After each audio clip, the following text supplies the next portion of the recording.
Chadwick Boseman, a great man, actor, writer. I think he's done a small amount of directing.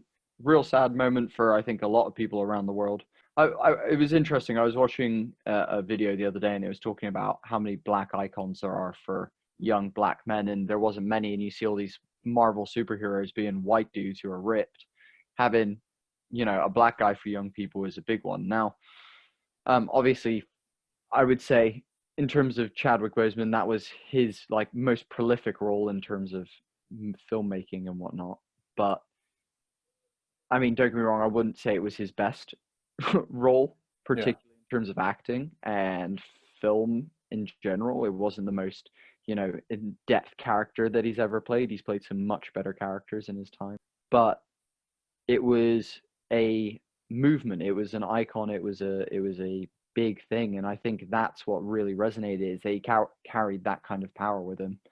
Actually, what's interesting is he played James Brown in a movie called Get On Up. Yeah. And James Brown's daughter said that Chadwick Boseman, in her eyes, is the epitome of black excellence. It means the perfect example. It's accurate in so many different ways. I went and did a bit of research, and I found out that while he had cancer during the 4 years that he was battling cancer, he made 9 movies. Obviously, he said in interviews that James Brown took a lot more effort and movement than Black Panther even did. It was a lot more physical exertion when he was like filming James Brown and stuff like that. So during that time, he's filmed some movies that he's needed a lot of physical exertion, and he's been battling cancer. That's crazy. Yeah, I was thinking that exact same thing. Like I guess he was diagnosed in 2016.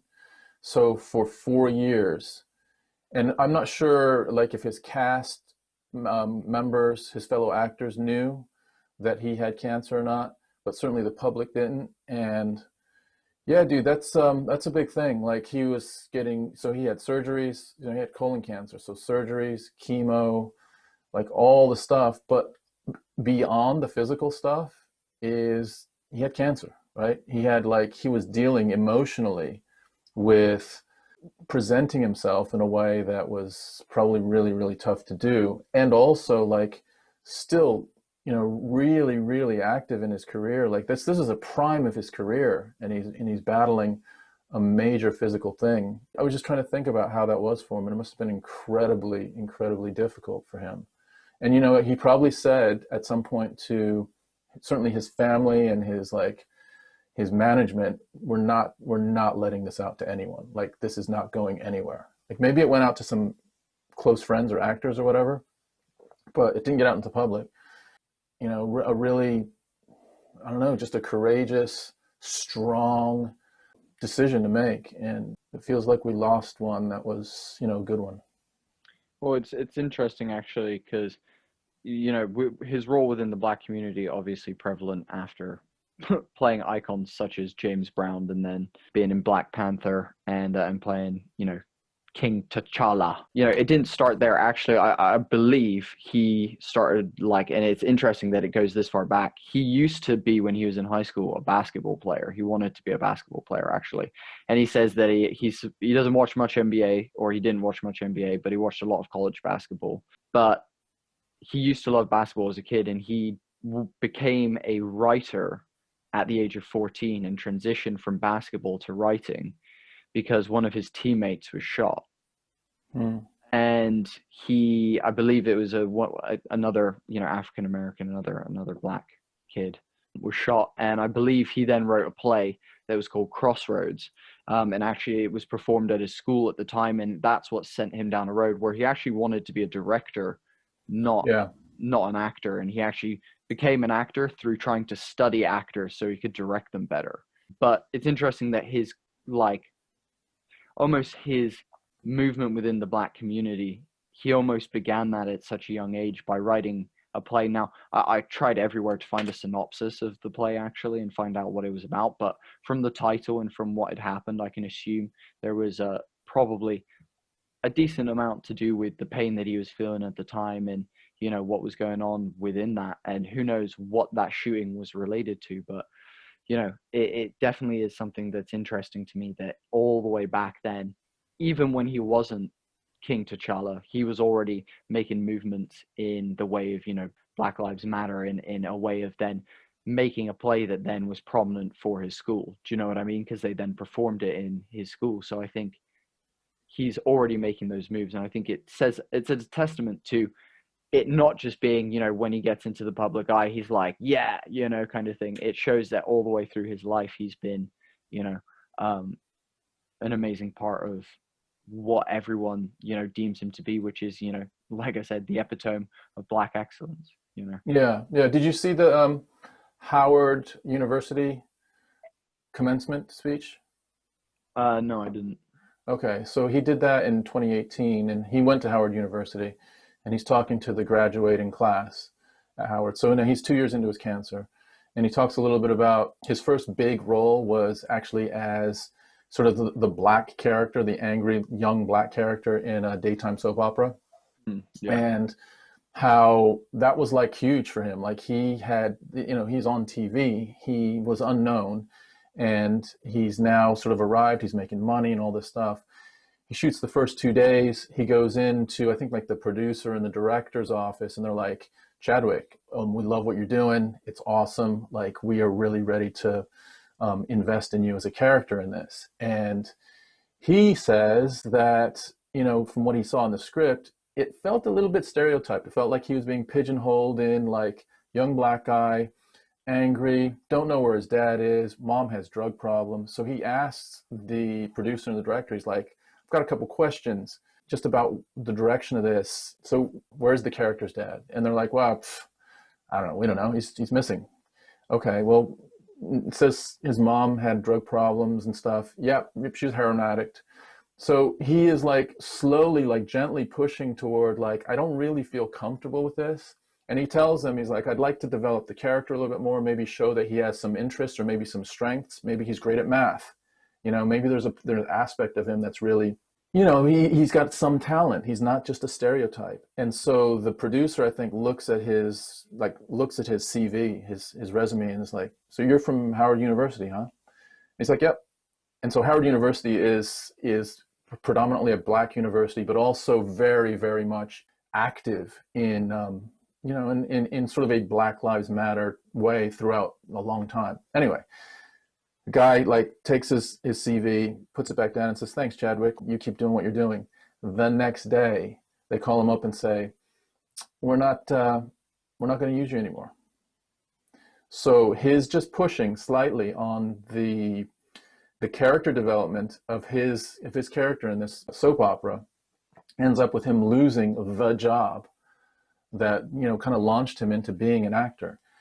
So that was his first, for me, that was the first example of him like standing up for something enough that he loses stuff. Like if you're going to stand up for something, there's got to be something for you to risk to really put your neck out. And that was an example of him doing that. We hear about Muhammad Ali doing that and losing 4 years of his life in his prime of the thing that he loved doing.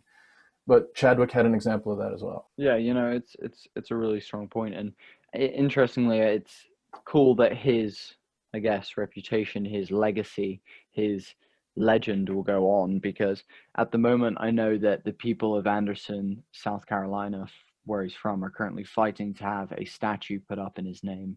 It'd be cool if it was Black Panther that replaced the the Confederate statue. Amazing, wouldn't it? But like whatever they do to replace it, and I think if it is in Chadwick's name, that would be awesome, and it would again be a place where Black kids can go and see, an icon of theirs, someone who represented a lot for the culture and will continue to do so for years to come. Again, there's a reason why we still talk about amazing Black people throughout history who have done amazing things. Muhammad Ali, Martin Luther King, Malcolm X, all these people.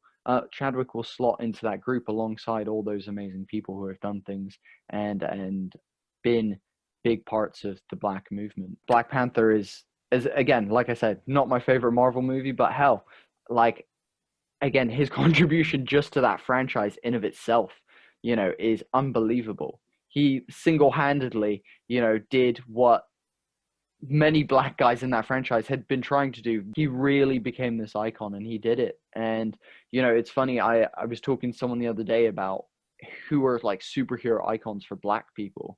And we said obviously Black Panther, and the only other one that I could think of was Django Unchained for Quentin Tarantino.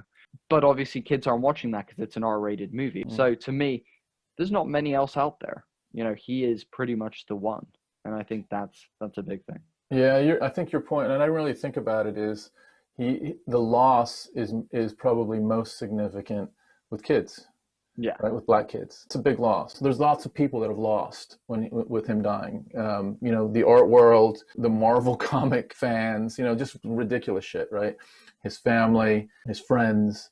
But yeah, that section right there is pretty powerful, right? Young Black kids, who can they look up to? Who can they aspire to be? Who is presenting themselves in a way that they really feel like, you know what, I can do that. I can be that. And that's a huge thing. And that affects millions of people. So that's a bummer. It's a huge bummer. Do you know what's interesting as well? I recently rewatched a movie called The Freedom Writers' Diaries. It's a movie about a young white teacher going into a predominantly school of Mexican and Black kids, predominantly very few white kids overall. It's about her going into an English class and kind of working with these kids who are involved in gang violence in the 90s in LA. And there's one line that really stood out to me. It's one of the characters, Andre, says to the teacher, he's like, yo, for us as Black people, English isn't going to do nothing for us. He's like, unless you're going to teach me how to dribble a ball or spit a lyric, you ain't got nothing else for me. That's the kind of thing that needs to get away from. And that's what Chadwick's doing. He's like, again, this is a guy who wanted to be a director and a writer. And he wrote his first play at 14. This isn't a guy who went to drama class, realized he was good at acting, went through the acting fucking mill, and became a superstar. This is someone who enjoyed writing, who is an academic in some ways for sure. He made a hard decision. He wanted to be a basketball player, and he chose not to be, to chase something else, to then what turned into be able to inspire loads of people to both chase their dreams and also realize that, yeah, you can make wakes of movement and progression within big industries such as fucking Hollywood, which is again such a non-diverse fucking mill of white people. Yeah, I think also, like, and he had cancer, by the way, for 4 years while he was doing that. There's a quote that said, you know, live your life as if your hair was on fire. Just try to rinse every second out of every moment of your life. And this is an example of how to maximize the time we have on Earth, and he had a short time. So yeah, that's a bummer. Brutal for sure. Yeah. Right, we'll end that one there. All right, man. Rest in peace, Chadwick, and thoughts to your family and to your friends. And anyone who's been, you know, emotionally affected by this, who's been, you know, down in the dumps about this, know that everyone's feeling it. And, you know, you got celebrities crying about it on the news. You got us talking about it here. You know, it's a real thing, you know. So yeah. He left his mark. Yeah, for sure. We're chugging through. We're loving doing this stuff for you guys. If you want to support us, if you want to make sure that we can keep getting, you know, better quality set, better quality lights, make the filming better. Bigger batteries for the camera. Bigger batteries for the camera. Yes. You know, all that kind of stuff. You can do that by just liking, following the page, and subscribing to the YouTube channel. That is what really makes a difference to us.